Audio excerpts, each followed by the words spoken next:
जब कर्म लौटकर आता है, शिव और शनि देव की चेतावनी। एक रहस्यमयी, भावनात्मक और शिक्षाप्रद कथा।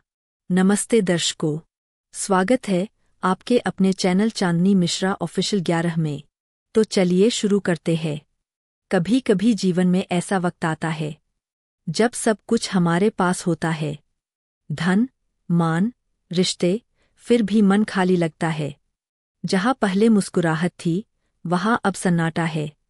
जहाँ प्रेम था, वहाँ दूरी है। और तब हम कहते हैं, भगवान ने ऐसा क्यों किया? पर क्या तुमने कभी सोचा है, हो सकता है भगवान नहीं, तुम्हारे कर्म ही लौट कर आए हों। हाँ दर्शकों, आज की कथा है जब कर्म लौट कर आता है। और इस कथा में खुद महादेव और शनि देव सिखाते हैं कि न्याय कभी देर से नहीं आता, वो बस सही समय का इंतजार करता है। कहते हैं, एक दिन कैलाश पर्वत पर शनि देव पहुंचे। उनकी आंखों में गहराई थी, चेहरा गंभीर। शनि ने झुककर कहा, प्रभो, मैं न्याय का देवता हूँ, पर आज एक मनुष्य मेरे शाप से तड़प रहा है। उसका जीवन बिखर चुका है। वो रोता है, प्रार्थना करता है, पर मैं कुछ कर नहीं पा रहा। क्या न्याय इतना कठोर होना चाहिए? महादेव ने कहा, शनि, न्याय कठोर नहीं होता। कठोर तो मनुष्य का अहंकार होता है। कभी कभी जो दुख हम न्याय समझते हैं, वो वास्तव में शुद्धि होती है। वो जो तड़प रहा है, वो अपने ही कर्मों के चक्र में है। और जब कर्म लौटते हैं, तो भगवान भी मौन हो जाते हैं। प्रिय दर्शकों, हर आत्मा अपने कर्मों का हिसाब लेकर चलती है। आपका हर शब्द, हर सोच, हर कदम ब्रह्मांड में एक तरंग छोड़ता है। वो तरंग लौटकर आती है, कभी आशीर्वाद बनकर, कभी परीक्षा बनकर। आज अगर आप किसी का दिल दुखाते हैं, तो वो पीड़ा एक दिन आपके द्वार खटखटाएगी। और अगर आपने किसी के लिए भलाई की है, तो वही भलाई बन जाएगी आपकी ढाल। शनि देव कहते हैं, कर्म नष्ट नहीं होता, वो सिर्फ समय का इंतजार करता है। एक बार एक व्यक्ति ने अपने पिता से कहा, अब आप आराम करो, मैं व्यस्त हूँ। और उसने पिता को वृद्धाश्रम भेज दिया। सालों बीते, वो व्यक्ति बूढ़ा हुआ। अब उसका बेटा जवान था। और एक दिन उसने कहा, पिताजी, अब आपकी जगह वही है जहाँ आपने दादाजी को भेजा था। वो व्यक्ति सन्न रह गया। आंखों में आंसू थे, होंठ कांप रहे थे। उसने आसमान की ओर देखा और कहा, हे शनि देव, क्या ये वही कर्म है जो लौट आए? और तभी बिजली चमकी, हवा थम गई, एक स्वर गूंजा, हाँ, यही न्याय है। कहते हैं, उसी रात उस व्यक्ति को स्वप्न आया।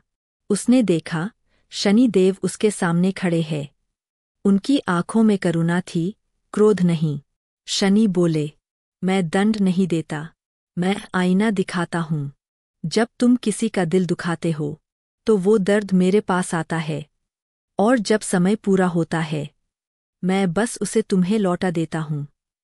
याद रखना, न मैं क्रोधित हूँ, न कठोर, मैं बस न्याय हूँ। क्योंकि ब्रह्मांड का नियम है, जो जैसा करेगा वैसा पाएगा। महादेव ने अपनी आंखें खोली और बोले, शनि, कर्म का चक्र अटल है, इससे कोई नहीं बच सकता, न देवता, न दानव, न मनुष्य। जब कोई बुरा करता है, तो वो बुरा उसी की तरफ लौटता है। और जब कोई प्रेम से कर्म करता है, तो वो प्रेम ब्रह्मांड में गूंजता है और एक दिन उसी के जीवन में लौट आता है। कर्म भाग्य नहीं, बल्कि आत्मा का शिक्षक है। दर्शकों, अगर आज आपके जीवन में अंधेरा है, तो घबराना मत। हो सकता है भगवान तुम्हें किसी बड़े सत्य के लिए तैयार कर रहे हों। शिव और शनि कभी सजा नहीं देते, वो आत्मा को निखारते हैं। हर कठिनाई, हर पीड़ा एक संदेश है कि अब समय आ गया है अपनी आत्मा को शुद्ध करने का। जब सब दूर चले जाए, तो महादेव को याद करो, क्योंकि वही है जो राख से भी जीवन बना देते हैं। कर्म का चक्र हर किसी के लिए चलता है, पर जो इसे समझ लेता है, वो कर्म के पार जाकर मोक्ष को पा लेता है। याद रखो, जब कर्म लौट कर आता है तो वो सजा नहीं, चेतावनी होती है। अगर ये कथा आपके हृदय को छू गई हो तो इसे सिर्फ सुनकर मत जाओ। एक बार सोचो, कहीं तुम्हारे जीवन में भी कोई कर्म लौट तो नहीं रहा। लाइक करें, शेयर करें और जुड़े रहें @चांदनी मिश्रा ऑफिशियल 11 से, जहां हर कथा आपके जीवन का आईना बनती है। हर हर महादेव।